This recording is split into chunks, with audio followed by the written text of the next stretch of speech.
अस्सलाम वालेकुम guys, welcome back to our channel react on. Bangla. उम्मीद करता हूँ आप सब लोग ठीक होंगे, खुश होंगे और अपने-अपने घर में फिट फाट होंगे। माशाल्लाह। जी तो गाइस आज की जो हमारी वीडियो है वो है जी बांग्लादेश 62 फुटफॉल ता टाल प्लास्टिक रोबोट हाँ, मॉन्स्टर। Robot monster. कोई प्लास्टिक का रोबोट मॉन्स्टर है जिसे बांग्लादेशियों ने बनाया है, वो भी बीच के ऊपर। Let's see the video. Bangladesh के कॉक्स बाजार बीच पर एक विशालकाय राक्षस समुद्र से उभरा है। इस विशालकाय राक्षस से लड़ने में सालों लग सकते हैं क्योंकि यह पूरी तरह से प्लास्टिक के कचरे से बना है। कलाकारों, स्वयंसेवकों और स्थानीय समुदाय द्वारा बनाया गया ये राक्षस मानव द्वारा किए जा रहे समुद्री प्रदूषण का एक दमदार उदाहरण है। ये पहल अब लोगों को प्लास्टिक प्रदूषण के खतरों को उजागर करते हुए कूड़े को किसी सार्थक चीज में बदलने के लिए प्रोत्साहित कर रही है। हमारी अगली रिपोर्ट आपको इसके बारे में विस्तार से बताएगी। कल्पना कीजिए, समुद्र की गहराई से एक राक्षस उभर रहा है। ये किसी मिथक या किंवदंती का नतीजा नहीं है, बल्कि हमारी अपनी रचना है। यह कोई बुरे सपने वाला प्राणी नहीं है, बल्कि एक भयावह और खौफनाक हकीकत है। 62 फीट लंबा ये रोबोट राक्षस मानव निर्मित प्लास्टिक कचरे से बना है। बांग्लादेश के कॉक्स बाजार बीच पर खड़ा ये प्लास्टिक राक्षस इस बात का एक भयावह प्रमाण है कि हम इंसानों ने हमारे ग्रह को कितना नुकसान पहुंचाया है। यह विशालकाय मूर्ति केवल एक कलाकृति नहीं है, यह एक चेतावनी है। हमारे समुद्र और हमारे ग्रह पर प्लास्टिक प्रदूषण के विनाशकारी प्रभाव के बारे में एक शक्तिशाली संदेश है।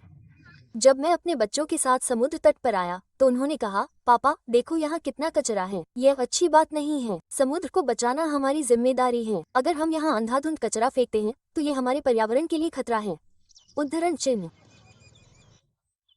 ये पहल कॉक्स बाजार जिला प्रशासन और मूर्तिकार आभीर कर्माकर के नेतृत्व में स्वयंसेवी संगठन विद्यानोदो फाउंडेशन द्वारा शुरू की गई है और कलाकारों, स्वयंसेवकों और स्थानीय समुदायों के सहयोग से बनाई गई है। ये प्रमुख मूर्ति प्लास्टिक प्रदूषण की विनाशकारी शक्ति को दर्शाती है। हर दिन लाखों पर्यटक कॉक्स बाजार और पास के सेंट मार्टिन्स द्वीप पर आते हैं और अपने पीछे प्लास्टिक कचरा छोड़ते हैं, जिससे रेत और पानी प्रदूषित होता है। लेकिन अब ऐसा लगता है कि हालात बेहतर हो रहे हैं। स्थानीय समुदायों और पर्यटकों को अब समाधान का हिस्सा बनने और प्लास्टिक प्रदूषण से लड़ने के लिए आमंत्रित किया जा रहा है। उन्हें समुद्र तट के किनारे स्थापित विनिमय केंद्रों पर प्लास्टिक कचरा जमा करने के लिए प्रोत्साहित किया जा रहा है। ये केंद्र स्थानीय लोगों को आवश्यक खाद्य पदार्थ प्रदान करते हैं, जबकि पर्यटक प्लास्टिक के बदले किताबें, टोपियां और अन्य उपहार ले सकते हैं। इस तरह फेंके गए प्लास्टिक के मलबे को अच्छे काम के लिए एक ताकत में बदला जा रहा है। इस विशालकाय प्लास्टिक राक्षस को बनाने में जितना मजा आता है, उतना ही दिलचस्प इसके पीछे छिपा संदेश भी है। 10 मीट्रिक टन फेंके गए प्लास्टिक कचरे का इस्तेमाल करके कलाकारों ने लकड़ी, कील और गोंद के साथ रिसाइकिल की गई चीजों को मिलाकर एक विशालकाय राक्षस बनाया है। इसके बीच में 2 छोटी आकृतियां हैं, जिनकी लंबाई 15 फीट है। कलाकारों का दावा है कि यह मूर्ति समुद्र के प्लास्टिक से बनी दुनिया की सबसे बड़ी रोबोट राक्षस है। उन्हें उम्मीद है कि उनके काम से दुनिया भर में प्लास्टिक कचरे के खतरों के बारे में बात होगी। हमने यह मूर्ति सागांडा बीच, इंडी बीच और कॉक्स बाजार के टेकनाफ से प्लास्टिक इकट्ठा करके बनाई है। इनमें से लगभग सभी प्लास्टिक समुद्र के किनारे से इकट्ठा किए गए प्लास्टिक हैं। यहाँ हमारे पास प्लास्टिक की बोतलें, मछुआरों द्वारा इस्तेमाल किया गया प्लास्टिक और घरों में इस्तेमाल किया गया प्लास्टिक है, जिसे हम समुद्र में फेंक देते हैं। विद्यान फाउंडेशन के एक सदस्य जमालुद्दीन ने बताया कि यह पहल 500 मीट्रिक टन प्लास्टिक कचरे को रिसाइकिल करने के एक राष्ट्रव्यापी मिशन का हिस्सा है। कॉक्स बाजार में पहली बार इस तरह की पहल नहीं हो रही है। 2022 में प्लास्टिक राक्षस का एक पुराना संस्करण बनाया गया था। हालांकि इस साल की मूर्ति पिछली मूर्तियों से बड़ी है। आयोजकों ने इस बात पर जोर दिया कि तब से प्लास्टिक प्रदूषण की समस्या और भी बदतर होती जा रही है। हम ये दिखाना चाहते थे कि प्लास्टिक प्रदूषण अभी भी एक समस्या है जो दिन ब दिन बदतर होती जा रही है। हम इस राक्षस को बनाकर यही संदेश देना चाहते थे। ये पहल सिर्फ समुद्र तट को साफ करने के बारे में नहीं है, ये हमारी मानसिकता बदलने के बारे में है। ये पहचानने के बारे में है कि हमारे कार्यों के परिणाम होते हैं और हम में बदलाव लाने की शक्ति है।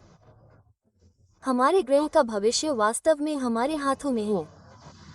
हमें लगा कि इस प्लास्टिक प्रदूषण का विरोध करना जरूरी है और हमने बेकार प्लास्टिक से एक राक्षस बनाया जिसे हम दुनिया का सबसे बड़ा प्लास्टिक राक्षस कहते हैं। हम ये संदेश देना चाहते हैं कि प्लास्टिक हमारे देश के लिए कितना हानिकारक है। अगर हम अपनी आने वाली पीढ़ी को बचाना चाहते हैं तो हमें इस राक्षसी समस्या से अभी लड़ना होगा। ये राक्षसी मूर्ति आशा का एक शक्तिशाली प्रतीक है। अपने कार्यों पर विचार करने और पर्यावरण के अनुकूल जीवन शैली अपनाने में कभी देर नहीं होती, ताकि अगली बार जब आप समुद्र तट पर टहल रहे हो तो आपको कोई प्लास्टिक का रोबोट राक्षस न दिखे। और अगर आपको कोई दिखे तो जान ले कि उसे बनाने वाले आप ही हैं। YouTube पर अब 9 भाषाओं में पहला पोस्ट उपलब्ध है। English 36 IN.